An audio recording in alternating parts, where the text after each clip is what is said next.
저는 가끔 TV를 볼 일이 있으면 집에서 플래닛이라는 뭐 다큐멘터리 같은 것들을 많이 보게 되어지는데 우리나라 뭐 동물의 왕국 같은 그런 뭐 자연 다큐가 주로 많더라고요. 하루는 약육강식을 지배하는 동물의 세계에서 사냥을 통해 생존하는 다양한 동물들의 모습을 한번 방영한 적이 있습니다. 그 중에서 중부 아프리카에 있는 잠비아에서 서식하고 있는 들개들에 대한 어떤 먹이 사냥하는 모습을 그려주고 있는 모습이 아주 흥미로웠습니다. 들개들은 보통 무리를 지어서 생활하며 철저하게 팀워크로 사냥을 한단 말이죠. 그날 소개된 들개들은 암컷이 한 마리고 그 새끼가 무려 12마리였습니다. 그게 하나의 공동체였어요. 적당한 사냥감을 찾고 있었던 들개들이 누를 발견하고 그 누 가운데 적정한 하나를 타겟으로 삼더니 그 누를 공격하기 시작하는 거예요. 그러니까 누가 막 도망간단 말이죠. 한참을 달려가는데 그 누를 여기 하나 있어요. 우리 아들밖에 없어요. 제가 자꾸 이 코로나 시국이어서 그런지 자꾸 가래가 이렇게 이게 끓어서 잘 안 없어지네요. 안 없어져. 그래서 하나를 추격해 가는데 막 도망가는데 이게 뭐 계속 도망갈 수 없잖아요. 들개들이 막 쫓아가는데 제일 앞서 쫓아가는 게 지치면 또 다른 게 앞으로 막 달려가서 쫓아가고 그렇게 계속 달려가는데 지구력이 아주 좋은 게 이 들개들이거든요. 힘은 약해도 누구만큼 힘은 세지 않아도 그렇게 지구력이 아주 강하단 말이에요. 계속해서 추격하다가 누가 어느 정도 지나가니까 힘이 다 빠지게 되었죠. 더 이상 달릴 수 없는 상황이 벌어진단 말이죠. 그때 들개들이 함께 달려들어서 다리를 물기 시작하고 코를 물고 막 그러면서 누를 쓰러뜨려요. 그러면 그곳에서 들개들의 만찬이 시작되어지는 장면이었습니다. 들개들이 자기보다 10배나 더 큰, 그거보다 훨씬 더 큰 그 누를 그렇게 사냥할 수 있었던 이유가 뭘까요? 혼자서는 결코 할 수 없지만 우리가 함께 할 수 있으면 능히 그 누구까지도 우리가 우리의 만찬으로 만들어 버릴 수 있다는 자신감 때문 아니겠습니까? 함께야 사냥을 성공할 수 있고 생존할 수 있다는 지혜를 들개들은 터득하고 있는 거란 말이죠. 그래서 그런 속담이 있지 않습니까? 빨리 가려면 혼자 가고 멀리 가려면 함께 가라. 빨리 가려면 혼자 가고 멀리 가려면 함께 가라. 남편들이 늘 힘들잖아요. 그죠? 나 준비하면 빨리 그냥 확 나갈 수 있는데 아내를 같이 가려면 좀 한참 기다려야 돼. 그죠? 저도 늘 그래요. 저도. 근데 함께 가야 돼. 함께 가야 돼. 그죠? 빨리 가려면 혼자 갈 수 있지만 함께 가야만 행복하단 말이죠. 행복해. 우리 인생은 단거리 여행이 아니란 말이죠. 적게는 60에서 70년, 많게는 90에서 100년을 함께 장거리의 여행을 하는 것이 바로 우리의 인생이란 말이죠. 그렇게 우리는 인생의 현장에 다양한 위험이 도사리고 있는 그것을 안전하게 여행을 지속하려면 나 혼자 갈 것이 아니라 함께 더불어 동행할 수 있어야 한다는 겁니다. 여러분, 사람을 한자로 인간이라고 이야기하지 않습니까? 여기서 사람 인자는 두 사람이 서로 기대고 있는 장면이란 말이죠. 사람이란 어떤 존재라고요? 서로가 기대고 있는 존재들. 함께 서로에게 의지할 수 있는 사람 관계. 그게 바로 인간이란 말이죠. 간자는 무슨 간자입니까? 사이 간자란 말이죠. 그렇게 더불어 함께 서로를 기대고 살아가는 다양한 사람들이 함께 모여 있는 것이 바로 인간 사회라고요. 다른 사람을 인정하고 내가 연약하다는 걸 인정하고 그의 연약함을 인정하기에 서로 받아주고 기댈 때 서로 등받이가 되어줄 수 있는 그 관계 속에 살아가는 게 바로 인간의 관계요. 인간의 공동체요. 인간이 사는 사회라고 이야기하는 겁니다. 혼자 살아가는 건 결코 인간으로서 살기를 포기하는 것과 같은 거란 말이죠. 내가 연약하고 그가 연약하다는 걸 인정하기에 우리 더불어 함께 살자. 우리가 함께 협치하자. 상대방을 존중하고 나도 존중해 달라고 함께 요구하며 더불어 사는 게 바로 우리가 사는 사회란 말이죠. 오늘 본문에도 보면 이드로가 모세 사위를 바라보면서 하는 이야기가 바로 이런 가르침이잖아요. 14절에 뭐라고 이야기합니까? 어찌하여 내가 홀로 앉아있느냐 이렇게 얘기하는 거죠. 앉아서 재판하는데 혼자서 재판하니까 너무 많은 사람들이 있어요. 근데 이렇게 많은 사람들을 어떻게 너 혼자 재판해? 이렇게. 너 혼자 재판 계속하라는 겁니까? 아니죠. 그렇게 해서는 안 된다는 걸 얘기한단 말이죠. 18절에도 뭐라고 이야기하죠? 같이 18절 읽겠습니다. 시작. 너와 또 너와 함께한 이 백성이 필경 기력이 세활이니 이 일이 내게 너무 중함이라 내가 혼자 할 수 없으리라. 모든 재판을 너 혼자 다 할 수 없다고 이야기하잖아요. 그렇기에 너는 다른 사람과 함께 그 사역을 감당해야 된다고 말하는 것 아닙니까? 한 번은 이렇게 할 수 있어요. 그죠? 한 번은 가능해. 근데 이렇게 계속해서 하다가는 다 나가 떨어질 수밖에 없다는 거란 말이죠. 그렇다면 멀리 함께 가게 하는 협력 어떻게 해야 될까요? 멀리 함께 가려면 어떻게 해야 될까요? 첫째로 혼자서 일을 독점하려고 하지 말고 하나님께 맡길 수 있어야 돼요. 혼자서 일을 독점하려고 하지 말고 하나님 앞에 맡길 수 있어야 된단 말이죠. 여러분, 우리가 직장에서 일할 때나 교회에서 어떤 사역을 할 때 가장 큰 장애가 뭡니까? 일하다가 지치는 거잖아요. 그걸 가르쳐 우리가 번아웃 된다, 탈진한다 이런 얘기 아닙니까? 오늘 본문에도 보면 모세 장인이 이 사위가 어떻게 일하나 하루 동안 살펴봤어요. 하루 동안 딱 지켜보니까 야, 이렇게 살다간 사위가 곧 지쳐서 나가 떨어지겠구나. 탈진의 위기의 상황을 직감하게 되었단 말이죠. 호렙산 아래 머무는 동안에 백성들 사이에서 얼마나 많은 사람들이 모세를 찾아와 우리를 재판해 달라고 이야기하는지. 그 모든 재판을 사위가 감당하다간 이게 뭐 사위가 금방 죽을 것 같아요. 그래서 3절에 이렇게 말하는 것 아닙니까? 3절 같이 한번 볼까요? 읽겠습니다. 시작. 이튿날 모세가 백성을 재판하라고 앉아있고 백성은 아침부터 저녁까지 모세 곁에 서 있는지라.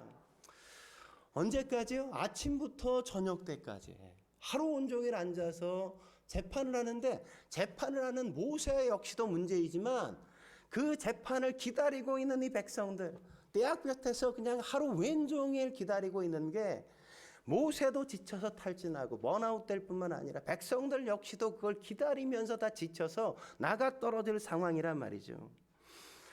사실 여기서 우리가 뭘 확인할 수 있어요? 모세가 얼마나 성실하고 얼마나 열심히 특심인 사람인지 우리가 확인할 수 있는 거죠.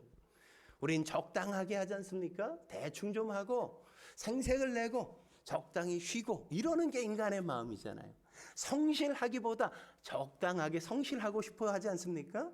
근데 모세는 그렇게 그냥 뭐 사람 눈치를 보고 그냥 막 적당히 하는 사람이 아니었어요. 그냥 죽어라 하고 일하는 스타일이었단 말이죠. 근데 그러다 보면 어떻게 돼요? 육체적인 에너지가 다 상실되어지고 정신적인 에너지가 다 고갈되어지고 영적인 에너지가 다 고갈되어져서 번아웃 될 수밖에 없다고요. 다 놓을 수밖에 없는 상황에 도달한단 말이죠. 그래서 이드로가 뭐라고 이야기합니까? 14절에 이렇게 이야기하죠. 같이 읽어볼까요? 시작. 모세 장인이 모세가 백성에게 행하는 모든 일을 보고 이르되 내가 이 백성에게 행하는 이 일이 어찌 됨이냐? 어찌하여 내가 홀로 앉아 있고 백성은 아침부터 저녁까지 내 곁에 있느냐? 왜 재판을 너 혼자 해서 이 백성들을 이렇게 고생을 함께 하고 있는 거야? 이렇게 묻는단 말이죠. 그러자 모세가 뭐라고 얘기합니까? 아니, 이 백성들이 나만 하나님의 대리자로 여기기 때문이잖아요. 그래서 나만 찾아오잖아요. 어쩔 수 없어요. 이렇게 얘기한단 말이에요. 물론 현상적으로 그럴 수 있단 말이죠. 하지만 그 내면을 보면 내가 아니면 이 일을 감당할 사람이 없어. 이런 게 모세의 마음속에도 있을 수 있단 말이죠. 내가 모든 걸 다 해야 해. 이런 마음이 그 마음속에 있었을 가능성도 있는 겁니다. 저도 한때 그랬어요. 지구촌에서 사역할 때 저는 늘 그랬어요. 전도사님들에게 이렇게 일을 분담해주고 같이 이렇게 분업하는 게 좋다고 생각해서 막 맡겼는데 영 마음에 안 차거든. 영 일하는 게. 사역하는 게 마음에 안 차. 차라리 내가 하는 게 나을 것 같아. 빠르고 그냥 나도 속이 안 터지고. 그래서 내가 막 하다 보니까 나도 지쳐가더라고요. 나도 지쳐가.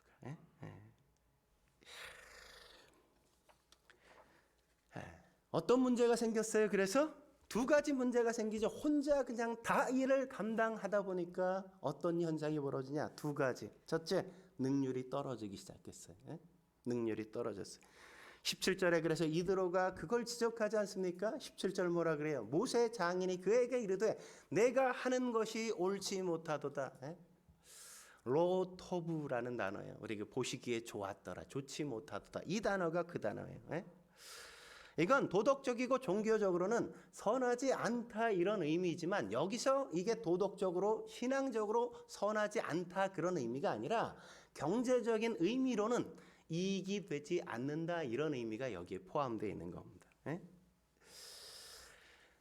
이 내가 혼자 재판하는 것은 신앙적으로 선하지 않은 게 아니라 네가 효율적으로 능률적으로 지금 일을 못하게 만드는 거야. 이렇게 지금 지적하는 거란 말이죠. 재판을 혼자 감당하는 건 효율성을 떨어뜨린다고요. 결코 효과적인 사역이 아니라고 이야기하는 겁니다. 우리가 무조건 열심히만 하면 다 된다 이런 생각이 결코 옳고 옳거나 바람직한 것만은 아니라는 거죠. 우리가 어떤 사역을 할 때 일을 감당할 때도 효과적으로 능률을 높이면서 이익이 되도록 일해야 한다는 걸 얘기하는 겁니다. 또 하나 어떤 문제가 생겨요? 그러다 보니까 이 일이 계속되다 보면 두 번째로 탈진하게 되어진다는 거죠. 결국은. 그래서 18절에 뭐라고 이야기합니까? 이렇게 얘기하죠. 너와 함께한 이 백성이 필경 기력이 쇠하리니. 기력이 쇠하다. 여기서 기력이 쇠하다. 쇠하다는 단어는 나뭇잎이 햇볕에 말라서 시들시들해지다 이런 의미예요.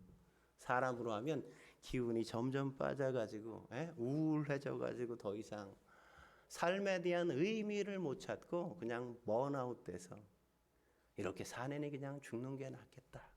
이런 자포자기의 상태까지 이르게 만든다는 거죠. 그러면 이렇게 수많은 일들이 밀려올 때 우리가 어떻게 해야 될까요? 우리가 일하다 지치지 않고 우리가 탈진하지 않을 수 있는 방법이 도대체 어떤 걸까요? 그 해답을 이드로는 19절에 이렇게 제안한단 말이죠. 19절 같이 읽어보겠습니다. 시작. 이제 내 말을 들으라. 내가 네게 방침을 가르치리니 하나님이 너와 함께 계실지로다. 너는 하나님 앞에서 그 백성을 위하여 그 사건들을 하나님께 가져오며 많은 일들을 어떻게 해야 돼요? 내가 혼자 해야 돼요? 아니요. 나 혼자 하면 안 돼요. 그래서 뭘 생각해야 돼요? 하나님이 나와 함께 여기 계신다는 걸 의식할 수 있어야 돼요. 하나님이 나와 함께 계신다는 걸 알면 어떻게 해야 돼요? 내가 혼자 이 모든 걸 다 처리하겠습니까? 아니죠. 내가 이 어려움, 내가 감당하기 힘겨운 이 많은 일들, 그것들을 어떻게 해요? 하나님 앞에 가져가게 되어진다고요. 내가 부담스럽고 내가 힘들고 내가 어렵게 생각하고 내가 감당하기 어려울 때 하나님 이 문제를 내가 어떻게 해야 될까요? 내가 감당할 수 있는 여력이 안 되는 이 문제 어떻게 쓰면 좋겠습니까? 그렇게 하나님 앞에 가져가게 되어진단 말이죠. 이 모든 일들이 내 일이 아니라 백성들의 일이요. 내가 처리해야 될 문제가 아니라 하나님께서 처리하셔야 될 문제라는 사실을 우리가 안다고요. 이 역할을 나를 통해서도 하나님 일하실 수 있지만 다른 사람을 통해서도 하나님은 역사하실 수 있다는 사실을 우리가 하나님 앞에서 인정해야 돼요. 나밖에 할 사람이 없어가 아니라 누군가 함께 할 수 있다면 하나님 앞에 내놓고 하나님께서 그 일을 진행해 가실 수 있도록 함께 주님 앞에 맡길 수도 있는 거란 말이죠. 그래서 지금 뭐라고 얘기하는 겁니까? 하나님 앞에 가져오라. 하나님께 맡겨라. 이렇게 얘기하는 겁니다. 잠언 16장 3절에도 그렇게 말하지 않습니까? 너의 행사를 여호와께 맡기라. 그리하면 내가 경영하는 것이 이루어지리라. 나 아니면 안 된다고 생각하면 안 된단 말이죠. 내가 아니어도 내가 다 한 것 같지만 물론 나를 통해서 하나님이 이루신 일들이 한없이 많다는 건 누구나 다 인정해요.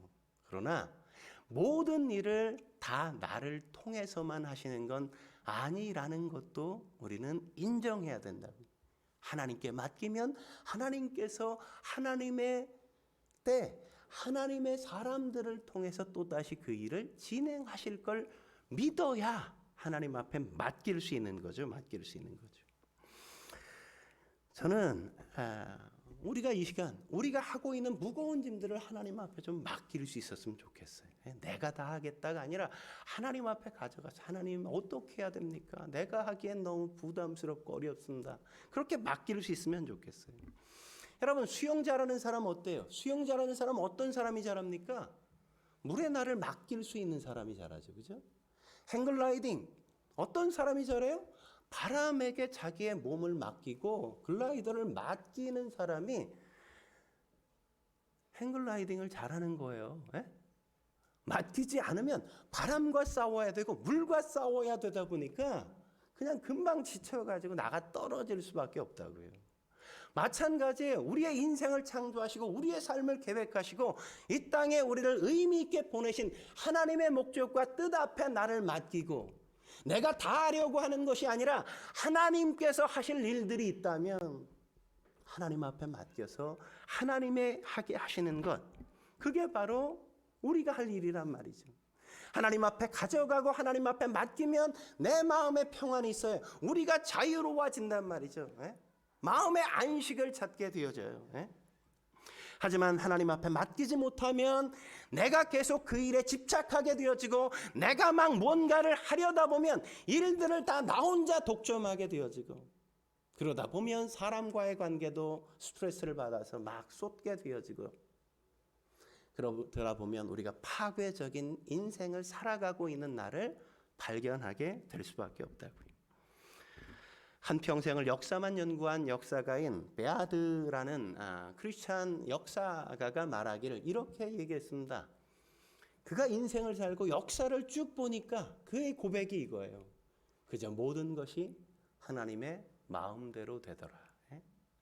그저 모든 것이 하나님의 마음대로 되더라.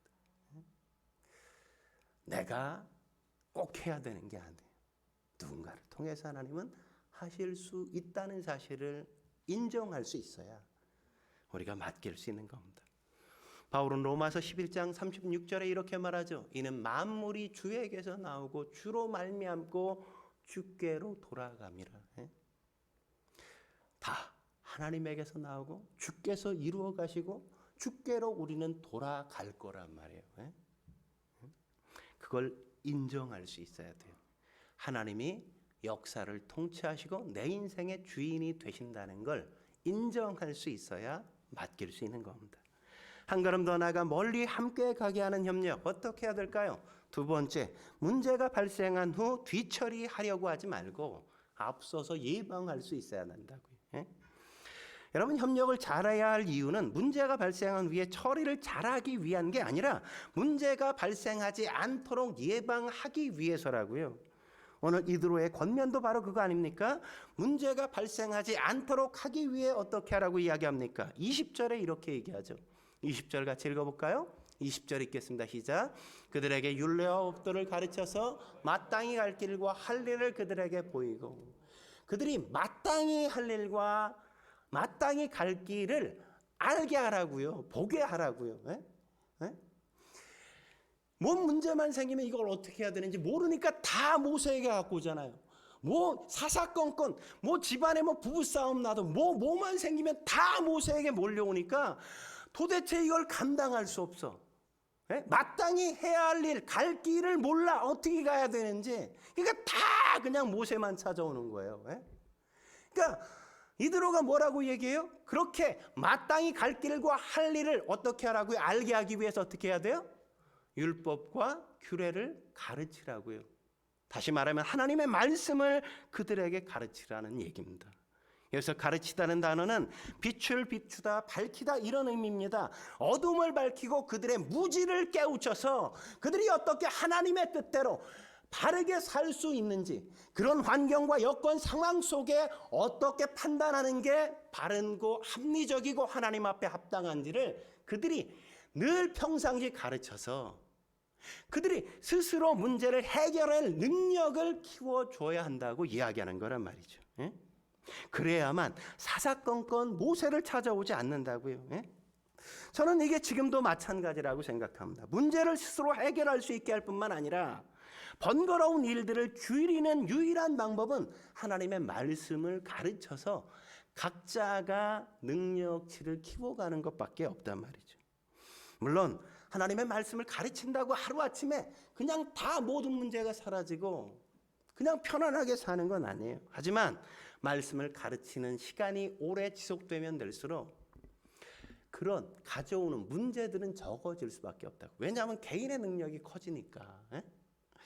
그리고 말씀을 가르치다 보면 사회적 범죄 역시도 줄어드는 걸 우리가 확인할 수 있잖아요.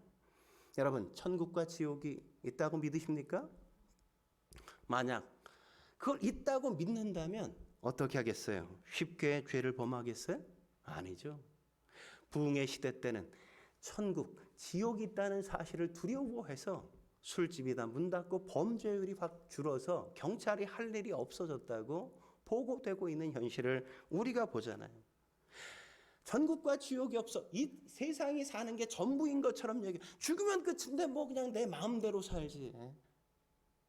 천국과 지옥에 대한 개념이 없는 사람은 그렇게 할 수 있어요. 하지만 성경은 죽음 이후에 심판이 있다고 이야기하죠.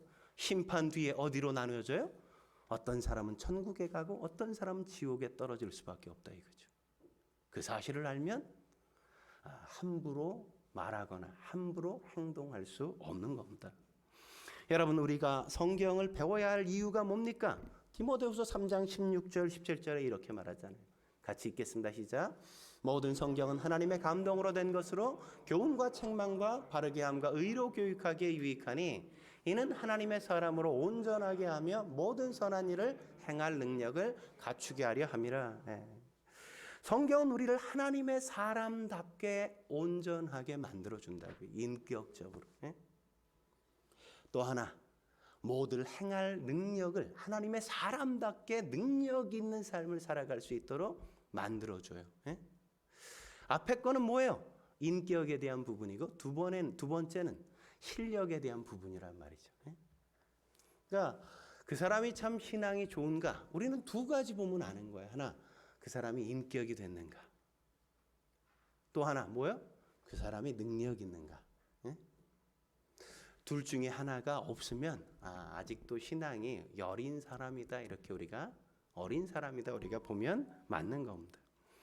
여러분, 천류 역정의 저자 존 버녀는 요한복음 6장 37절이 빚은 사람이라는 걸 아십니까?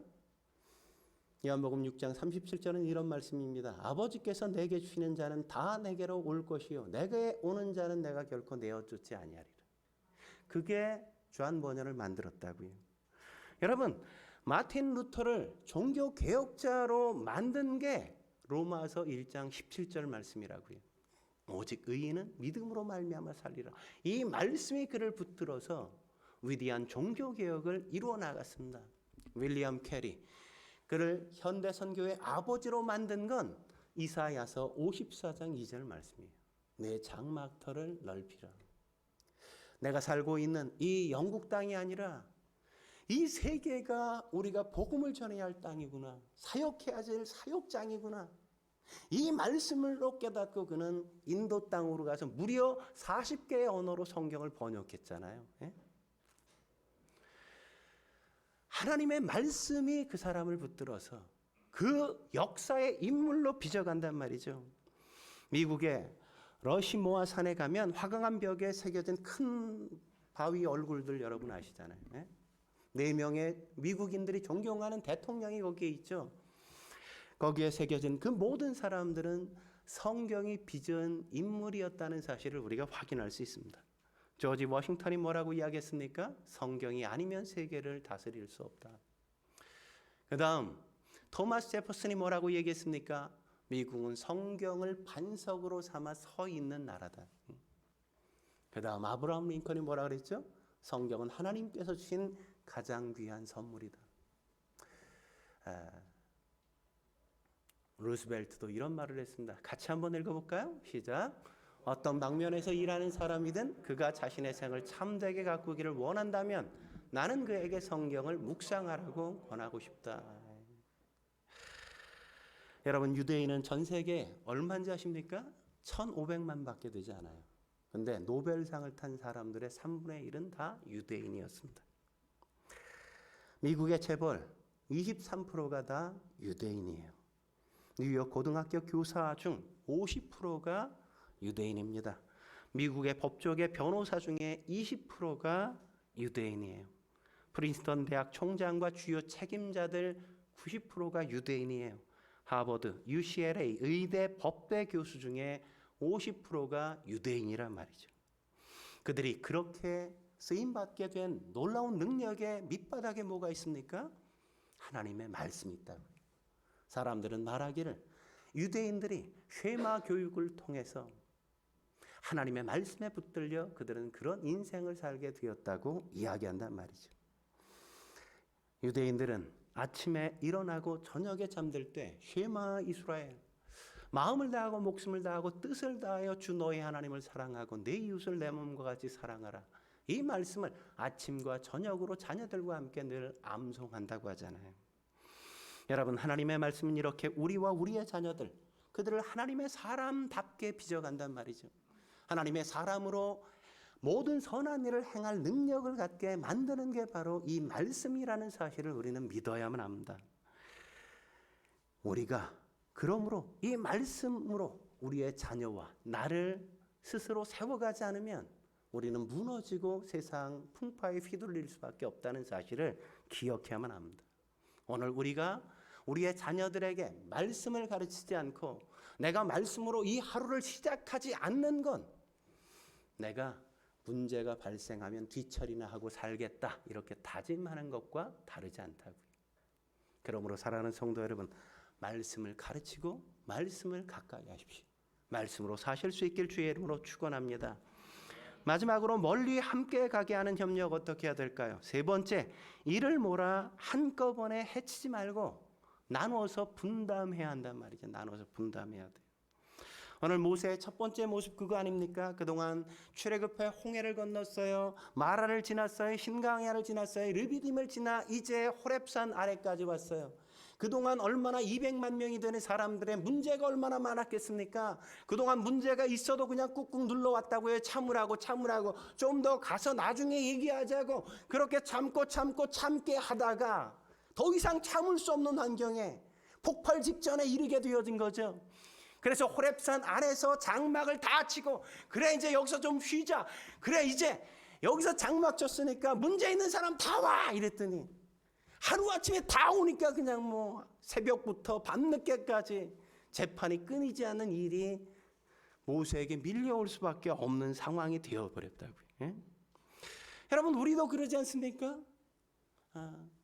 시험 칠 때 벼락치기 익숙하잖아요. 그죠? 벼락치기 하잖아요.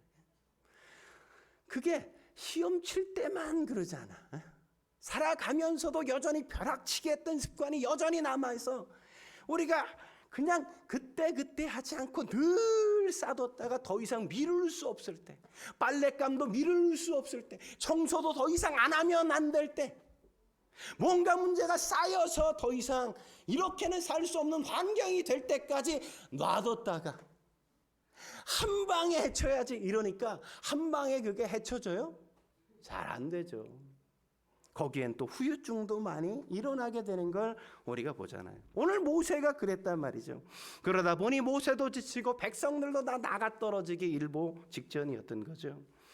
그래서 장인 이드로가 모세에게 뭐라고 제안합니까? 사람을 세우고 그들에게 사역을 분담해 줘서 그들이 사역하게도 해줘라 이렇게 얘기하는 거란 말이죠. 21절 22절 같이 읽어볼까요? 같이 읽겠습니다. 시작. 너는 또 백성 가운데 능력 있는 사람들 곧 하나님을 두려워하며 진실하며 불의한 이득을 미워하는 자를 살펴서 백성 위에 세워 천부장과 백부장과 50부장과 10부장을 삼아 그들이 때를 따라 백성을 재판하게 하라. 여러분 이게 바로 오늘날 군대 조직의 원조라고요. 근원이란 말이죠. 누구나 혼자 다 할 수 없어요. 사람을 세워 조직을 만들고 그들에게 위임해줘서 그들이 더불어 함께 사역할 수 있어야 많은 사람들이 함께 사회를 이루고 살 수 있는 거란 말이죠. 그래서 천부장, 백부장, 50부장, 10부장 10명 맡은 사람은 10부장, 우리로 말하면 목자, 100명 맡은 사람은 뭐 100부장, 1000명 맡은 사람은 뭐 사단장, 뭐 10,000명 맡은 사람은 뭐 군단장 뭐 이런 것처럼 그렇게 사람을 세워서 분담해 주라고 얘기하는 거죠. 그렇다면 어떤 사람을 세워 모세의 일, 모세가 했던 일들을 나눠줘야 한다고 얘기합니까? 한마디로 말하면 여러분도 좋아하는 능력 있는 사람, 그죠? 능력 있는 사람. 근데 오늘 본문이 말하는 능력이라는 단어가 우리가 생각하는 그런 개념과 좀 다르다는 걸 오늘 본문에서 우리가 확인할 수 있지 않습니까? 그래서 능력이란 뭘 말해요? 능력 있는 사람? 첫 번째, 하나님을 경외하는 사람이라고요. 하나님을 경외하는 사람. 이게 가장 중요한 겁니다. 하나님을 두려워하여. 21절에 그렇게 얘기하잖아요. 하나님을 두려워하여. 이건 하나님과의 관계에서 갖춰야 될 자격인 겁니다. 우리가 하나님을 두려워하고 하나님을 경외하는 것보다 더 중요한 능력이 없다고요. 왜요? 하나님을 경외하는 것에서부터 지혜가 시작되기 때문에 그런 겁니다. 어떤 사람이 지혜로워요? 그냥 잔대가리 굴리고 막 지금 위기만 모면하는 사람이 지혜롭지 않아요. 하나님을 두려워해서 어떤 문제가 터질 때 정직하게 얘기하고 신뢰를 깨지 않는 그 사람이 나중에 잘 나가지. 요것만 묘면하면 좋겠다. 이래가지고 하나님을 두려워하자. 요것만 모면하려고 하는 사람은 다 드러나요. 좀 지나면. 그게 실력이 아니라는 거 알죠. 능력이 없다는 걸 알죠. 하나님을 두려워하는 것. 그게 제일 중요한 거예요. 하나님을 두려워하는 것. 내가 어디에 있든지 무엇을 하든지 뭘 맡았든지 나는 지금 하나님 앞에서 내가 일하고 있다. 이 신전 의식이 있는 게 무엇보다 중요한 능력치라고요. 두 번째, 진실해야 된다고요. 진실해야 된다. 21절에 진실하며라고 말하지 않습니까? 이건 다른 사람과의 관계에서 갖춰야 될 자격이란 말이에요. 다른 사람의 관계에서 갖춰야 될 자격. 진실한 사람이라는 건 소극적으로 얘기하면 거짓말하지 않는다는 거예요. 거짓말하지 않는다는 거. 거짓말을 자주 하면 누가 그 사람을 믿겠습니까? 그 사람이 사사건건 거짓말을 하면 그 사람에 대한 신뢰가 다 바닥이 나잖아요. 그럼 그 사람에게 뭔가를 맡겨요? 아유, 맡길 수가 없어요. 야, 그냥 너 관둬. 그냥 우리 회사 나가. 너와 이 일은 더 이상 못할 것 같아. 이게 당연한 수순이죠. 그죠? 거짓말 하는데. 믿을 수 없는데 어떻게 함께 하겠습니까? 정직해야, 진실해야 믿을 수 있고, 이 일을 위탁할 수 있고, 그 사람이 일하는 걸 보면서 더 큰 일도 맡기게 되어지는 거죠. 진실을 하다는 건 적극적으로는 진리의 사람이라는 거예요. 진리의 사람이라는 거란 말이죠. 하나님의 말씀을 익숙하게 잘 알거나 최소한 하나님의 말씀을 잘 알지 못할지라도 하나님의 말씀을 잘 알아가려는 열심과 노력을 가진 사람, 그 사람이 바로 진리의 사람이라고 말할 수 있는 거란 말이죠. 진리를 아는 것만이 아니라 그 진리가 나의 행동으로 드러나게 하는 사람, 그 사람이 능력 있는 거예요. 세 번째, 청렴한 사람이 능력 있는 겁니다. 21절에 뭐라고 얘기합니까? 불의한 이익을 미워하는 자라고 이야기하잖아요. 이건 맡겨진 일을 맡을 자격이 내가 있나, 일과의 관계에서 내가 이 일을 맡아도 될 만한 존재인가, 이걸 가르치는 겁니다. 이건 정당한 방법과 노력의 대가로 얻은 이익이 아니라 강제로 타인에게 빼앗거나 뇌물을 갈취하는 행동, 그걸 말하는 거죠. 뇌물이나 타인의 돈들을 함부로 빼앗으려는 그런 것들을 어떻게 해야 돼요? 증오해야 돼요. 미워하는 거예요. 그런 건 결코 있어서는 안 된다. 이렇게 말할 수 있는 용기, 그게 바로 능력이라고 말하는 거란 말이죠. 여러분, 뇌물을 받게 되는 순간 공평한 재판은 사라지잖아요. 그죠? 그렇게 재판하면 사람들이 저 인간은 돈 먹고 재판하는 놈이야, 이래 버리면 그럼 뭐 이제 그 인생도 끝나는 거죠. 뭐 누가 그 사람한테 뭘 맡기겠어요? 재판해 달라고. 돈 있는 사람은 가겠죠. 돈 질러주고, 그죠? 그래서 이렇게 능력 있는 사람을 세워서 혼자 사역하지 말고 일을 분담해줘, 함께 더불어 이런 사람과 사역을 하라고 이야기하는 겁니다. 왜 이렇게 분담해야 되는 걸까요? 켄 블랜차드는 이렇게 말하죠. 우리 중 누구도 우리 모두를 합친 것보다 더 똑똑하지 못하다. 그죠? 제가 아무리 똑똑해도 여러분이 다 함께 합치면 저보다 훨씬 더 똑똑하죠. 그죠? 뭐 우리 은하 자매가 엄청 똑똑해도 우리가 다 함께 합치면 은혜 자매 뭐 무너뜨리는 거야. 뭐 할 수 있잖아요. 그죠? 이런 거란 말이에요. 이런 거. 누구든지 모두가 합친 것보다 잘난 한 사람은 그 공동체를 넘을 수 없다고요. 그걸 가르쳐 뭐라고 얘기하는 겁니까? 시너지 효과다 이렇게 얘기하는 거죠. 시너지 효과다. 10마력짜리 힘을 발휘하는 실린더 엔진을 8개 붙이면 10 곱하기 8 하면 뭐예요? 80이어야 되잖아요. 근데 285마력을 생산한다고 하잖아요. 시너지 효과가 80이 아니라 285가 되게 맞는다고요. 함께 마음을 모으고 함께 논의하고 함께 협력하면 그러면 285가 되는 겁니다. 이걸 잘 아는 전도서 기자가 뭐라고 얘기합니까? 전도서 4장 9절에서 12절에 이렇게 말하는 걸 우리가 확인할 수 있죠. 같이 읽겠습니다. 시작. 두 사람이 한 사람보다 나음은 그들이 수고함으로 좋은 상을 얻을 것임이라. 혹시 그들이 넘어지면 하나가 그 동물을 붙들어 일으키려니와 홀로 있어 넘어지고 붙들어 일으킬 자가 없는 자에게는 화가 있으리라. 또 두 사람이 함께 누우면 따뜻하거니와 한 사람이면 어찌 따뜻하랴. 한 사람이면 패하겠거니와 두 사람이면 맞설 수 있나니 세 겹줄은 쉽게 끊어지지 아니하리라. 저는 여러분들이 우리가 그걸 기억했으면 좋겠습니다. 오늘 우리가 목장 모임을 처음으로 이제 시작하게 되어지는데 그건 왜냐? 무엇 때문에 그러냐? 첫째, 어려움이 찾아오면 혼자 하면 어떻다고요? 혼자 하면 패한다고. 어려움이 찾아올 때 혼자 하면 무너지는 거예요. 근데 두 사람이면 부부가 우리 성일 집사랑 지영 집사랑 둘이면 어때요? 부부여도 둘이면 뭐라고 얘기해요? 여기서 오늘 본문에서 둘이면 겨우 맞설 수 있는 정도.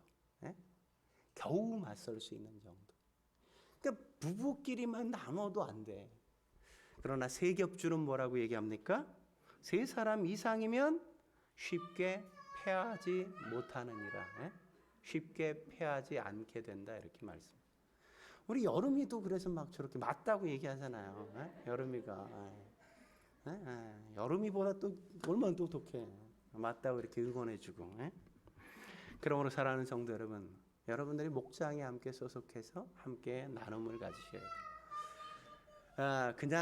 그냥 가면 쓰고 나누지 말고 진솔하게 내가 가진 내가 어려운 문제들을 이야기하고 그런 것들을 가십거리로 만들지 않고 진지하게 같이 아파하고 같이 힘들어하고 같이 위하여 기도해주고 그래야만 우리는 이 인생의 긴 여행 속에서 안전하게 함께 갈 수 있는 겁니다. 저와 여러분들이 그런 공동체, 그런 교회 함께 만들어서 여러분의 인생이 세상 사람들에게 희망이 될 수 있길 주의 이름으로 축원합니다. 기도하시겠습니다. 거룩하신 하나님 아버지, 오늘도 주님 앞에 나와 엎드려 예배하며 주님 말씀 듣게 하시고 하나님의 은혜 경험하게 하시니 감사합니다. 우리의 무지함을 주여 깨우쳐 주시고 말씀으로 우리를 날마다 새롭게 해주셔서 하나님의 은혜로 살아갈 수 있게 주여 도와주시며 우리 나 스스로의 연약함을 인정하고 곁에 있는 사람들에게 도움을 요청할 줄 아는 지혜가 있도록 주여 도와주옵소서. 너무 고집스럽게 나 혼자만의 자존심을 내세우지 않게 하시고 함께 나의 연약함을 그대로 내어놓고 서로의 연약함들이 무너져 우리의 쌓여진 모든 벽들이 함께 허물어지고 공동체가 하나 되어지게 주여 도와주시며 한 몸으로 그리스도의 영광을 드러내는 우리 교회 되어지게 주여 도와주옵소서. 함께 하실 주님을 기대하며 예수님의 이름으로 기도드립니다. 아멘.